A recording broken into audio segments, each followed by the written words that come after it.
juga dengan nasab.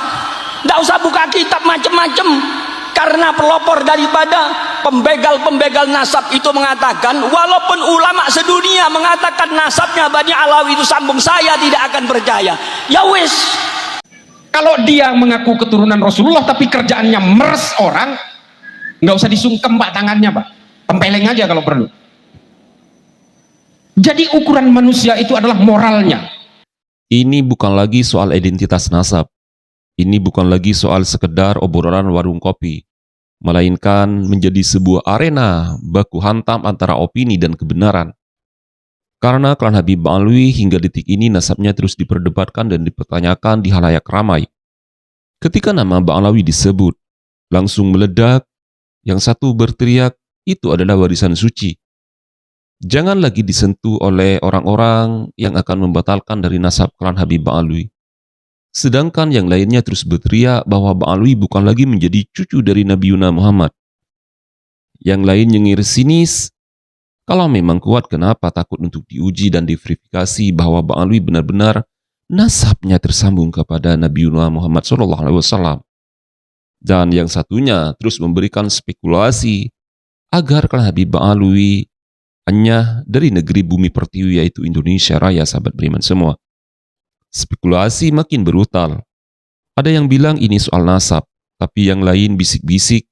Dan orang yang terus menonton bagaimana nasab dari klan Habib Ba'alwi terus dilucuti menjadi bukti nyata bahwa verifikasi dan identifikasi sangat dibutuhkan melalui kejujuran-kejujuran yang harus ditampilkan oleh Robito Alawiyah yang dalam hal ini selalu menggemakan dan menyuarakan satu suara bahwa Ba'alawi adalah cucu dari Nabi Yuna Muhammad SAW.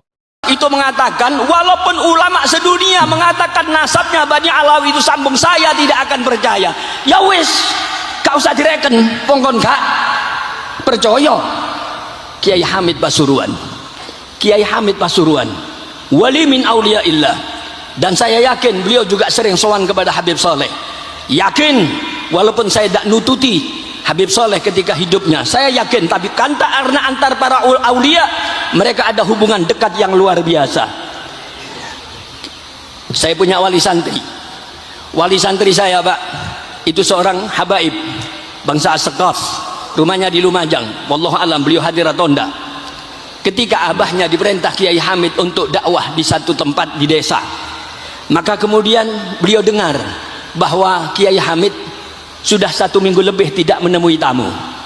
Ya, ditengeri ya, supaya sampean tidak terganggu dengan polemik-polemik yang ada saat ini pak. Saya kasih dalil sampean, tidak dari Quran, tidak dari hadis, tidak dari kitab, tapi dari kasyafnya Kiai Hamid Pasuruan. Maka kemudian Habib ini datang ke makamnya Habib Ja'far. Setelah baca Yasin, beliau bilang, ya Habib, saya kepingin ketemu Kiai Hamid. Sudah seminggu beliau tidak nemui tamu, Bib. Tolong pertemukan saya dengan Kiai Hamid. Beliau baca Fatihah, ya Rasulullah, saya kepingin ketemu dengan Kiai Hamid Rasulullah. Tolong pertemukan aku dengan Kiai Hamid, karena Kiai Hamid sudah seminggu tidak menemui tamu. Pak, Habib ini kemudian sowan ke Kiai Hamid. Begitu sampai di depan pintu Kiai Hamid, pintunya dibuka. Bib, mari masuk, monggo melebet, monggo melebet. Kiai Hamid ta'zim. Ini dalil, tidak dari Quran, tidak dari kitab, bahwa Habib itu adalah nasabnya betul-betul bersambung dengan Rasulullah sallallahu alaihi wasallam. Allahumma shalli ala Muhammad. Tidak usah Habib Mukhtar yang jawab. Nanti kalau Habib Mukhtar yang jawab, di framing lagi sama orang-orang. Ya, biar kami yang jawab, Bib. Ini menunjukkan bahwa Habib itu ada dan Habib itu dihormati sama Kiai Hamid. Ingat Pak ya, tadi Kiai Hamid lapor kepada siapa? Habib Ja'far dan Rasulullah. Begitu masuk, Bib, kalau sampean mau ketemu saya jangan dilaporkan Habib Ja'far, Bib. Saya jangan dilaporkan Rasulullah, Bib. Malu saya sama Rasulullah, Bib. Bil kasyaf bahwa habaib itu adalah nasabnya bersambung dengan kanjeng Nabi Muhammad sallallahu alaihi wasallam. Yang muncul akhir-akhir ini apa sebabnya?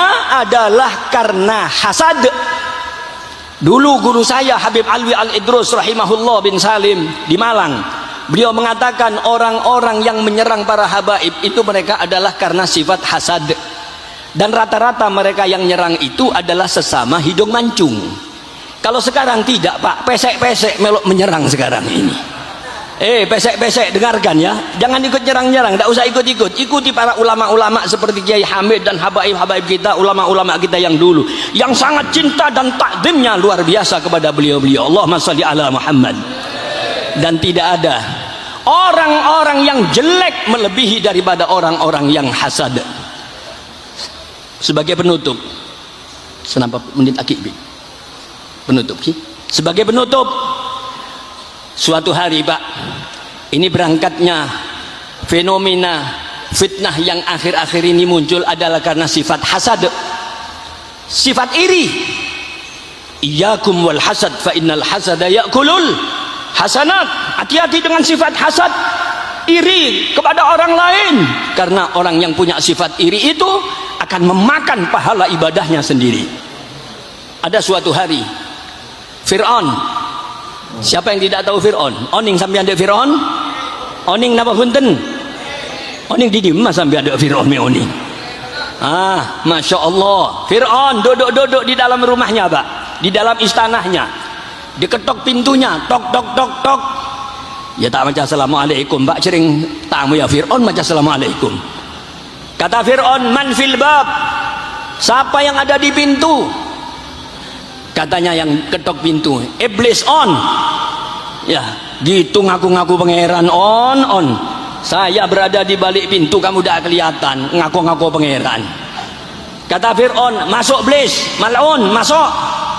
Jawab sareng iblis, iya engkau masuk mal'un. Jadi mal'un atamoy ke mana? Mal'un, pada mal'un nih kah? Ya. Katanya iblis, on. Apa iblis? Roban nih kak, iblis ben Fir'aun lemajeng nih kan ada lagi. Bagian pelosok. On. Apa iblis? Ada orang sesalbut enggak engkau bisa on. Tidak ada orang yang hancur seperti kita ini on. Saya ngaku pangeran, kamu dilaknat, salbut. Ada manusia paling hancur enggak engkau bisa on. Jawab iblis, jawab iblis, beda on. Loh, masuk beda iblis, beda. Beda. Padahal engkau biasa orang saya rosak dia. Beda orang saya salbut. Cung saraan dari saya engkau bisa. Siapa iblis?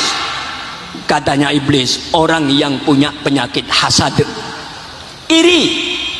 Saat ini muncul sifat-sifat iri itu, di framing, digoreng, dimasukkan lewat faham-faham para ulama-ulamanya dan seterusnya. Orang yang punya penyakit iri, kok bisa? Cerita ada iya on. Caibon, kocang serah. Iblis, cerita ada iya on. Ada orang itu mengabdi kepada saya, ngawulo, khidmah kepada saya. Setelah beberapa tahun khidmah, maka kemudian saya bilang kepada orang yang khidmah itu, jadi kebulan iblis, kebulan iblis. Saya tanya, Cong, kamu sudah mengabdi kepada saya selama beberapa tahun, kamu minta ongkos apa? Kamu minta apa dari saya? Katanya orang ini, Tuan Iblis, saya punya tetangga beli 1 ekor sapi, sakit tangate. Boh, ini kamu orang gedeng penyakit terengkih, sakit tangate. Saya punya tetangga beli 1 ekor sapi, sakit hati saya. Terus tekan sapi ini cek ini mati. Katanya iblis, tidak usah ditekek. Kontak kei 10 ekor sapi, ya. Tapi sapinya orang itu tidak usah ditekek. Kontak kei 10 ekor sapi. Katanya orang ini, enggak. Saya tidak mau 10 ekor sapi. Yang penting sapinya tetangga saya tekeen sampai. Jangan-jangan ini sebagai sebuah pengaruh yang terlalu lama yang tak pernah digugat. Dari yang tadinya dihormati, sekarang malah dipelototi. Satu persatu umat tidak meyakini dan tidak meyakinkan satu sama lainnya bahwa Bang Alwi benar-benar tersambung nasabnya kepada Nabi Yuna Muhammad. Dan di timeline lebih gila lagi sahabat beriman semua. Screenshot dilempar, dokumen diangkat, fakta dan versi masing-masing bertebaran. Hari ini klan Habib Bang Alwi berjaya. Namun hari ini juga, besok dan selamanya mereka akan dianggap sebagai sebuah bencana besar. Karena dianggap dan dicap sebagai orang-orang munafik yang enggan untuk menampilkan warisan-warisan dari Habib-Habib, benarkah nasabnya tersambung atau tidaknya kepada Rasulullah Muhammad SAW. Dan hari ini juga klaim naik, besok diluncurkan dan dihancurkan. Lusa muncul teori baru yang lebih panas. Ya, yang bikin rusuh bukan lagi soal benar atau salah, melainkan soal gengsi, adu data, dan fakta serta opini-opini yang terus bersinggungan di tengah masyarakat awam yang terus menimbulkan polemik besar bahwa ini adalah sebuah tameng besar yang dilucuti oleh pembatal nasab khususnya Kiai Haji Imaduddin Utsman Al-Bantani di negeri ini, sehingga wajar jika Habib-Habib asal Hadrami Tarim Yaman membenci Kiai Haji Imaduddin Utsman Al-Bantani dan kiai-kiai lainnya yang ada di Indonesia yang turut serta melototi bahwa Ba'alwi bukan lagi menjadi cucu dari Nabi Muhammad SAW. Ada yang mulai bertanya lantang, siapa sebenarnya yang berani buka-bukaan dan siapa yang memilih bertahan di balik tradisi nasab Ba'alawi? Inna lillahi wa inna ilaihi raji'un. Dan ada juga yang lantang menyuarakan, kalau memang legit, kenapa narasinya selalu defensif? Tapi kalau dibalas, kenapa tiba-tiba semua orang jadi ahli sejarah dadakan dan menjadi ahli nasab dadakan? Inna lillahi wa inna ilaihi raji'un. Publik terbelah total dan publik semakin tidak mempercayai. Sebagian para mukibin telah terbelah. 10% sudah tidak mempercayai klan Habib Ba'alwi dan setengah jadi pembela garis keras, setengah lagi jadi pembongkar tanpa rem dan waktu. Kini klan Habib Ba'alwi dihadapkan pada polemik dan masalah yang sangat pelik di Indonesia. Dan yang paling bikin panas, semakin dibantah, justru semakin banyak yang semakin penasaran. Semakin diredam, malah semakin viral di beberapa platform media sosial. YouTube, IG, dan lain-lainnya menjadi panggung utama bagaimana klan Habib Ba'alwi terus berjibaku dengan waktu untuk meyakinkan umat bahwa nasabnya tidak lagi tersentuh dan nasabnya dibatalkan oleh pembatal nasab khususnya Kiai Haji Imaduddin Utsman Al-Bantani dan ulama-ulama Nusantara lainnya, sahabat beriman semua. Akhirnya satu pertanyaan menggantung di udara, tajam, menukik, kemudian viral di beberapa media sosial. Sehingga tidak pernah nyaman ketika didengar oleh telinga, menimbulkan panas dingin di antara klan Habib Ba'alwi. Dan ini murni pencarian kebenaran. Siapa sebenarnya dan topeng asli dari Habib-Habib asal Hadrami Tarim Yaman, atau cuma pengaruh-pengaruh yang larut di panggung-panggung komersil.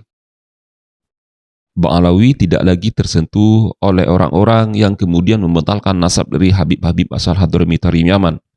Nama Ba'alawi sekarang menjadi perbincangan dan topik hangat di beberapa timeline dan warung-warung kopi yang ada di pelosok pedesaan, sahabat beriman semua. Stigma yang bermunculan adalah semakin dominan klan Habib Ba'alwi, maka kecurigaan publik semakin muncul. Dan logika sering kalah oleh persepsi. Satu klaim saja bisa menampilkan hiruk-pikuk bagaimana klan Habib Ba'alwi seakan-akan tidak akan tersentuh oleh kritis dan dinamika kontroversi di negeri ini. Karena kalau semua sudah terjebak dalam stigma panas, maka tentunya klan Habib Ba'alwi harus mewariskan ilmu-ilmu yang bermanfaat di kalangan masyarakat awam yang semakin tidak mempercayai bahwa kuburan-kuburan dan makam-makam yang diklaim secara sepihak mungkin lagi bukan jualan nasab, sahabat beriman semua, melainkan berjualan kuburan dan makam-makam yang terus dijadikan sebagai ATM bersama oleh oknum-oknum Habib-Habib asal Hadrami Tarim Yaman. Bagaimana kelanjutannya? Tuliskan versi Anda dan versi terbaik Anda pada kolom komentar bahwa stigma dan stimulus dari klan Habib Ba'alwi sudah cukup dan diharapkan dengan video ini Anda menjadi lebih memahami isu nasab. Tuliskan yang terbaik menurut Anda. Insya Allah kami akan menjawabnya. Share video ini sebanyak-banyaknya dan saya akhiri polemik di sini. Wassalamualaikum warahmatullahi wabarakatuh.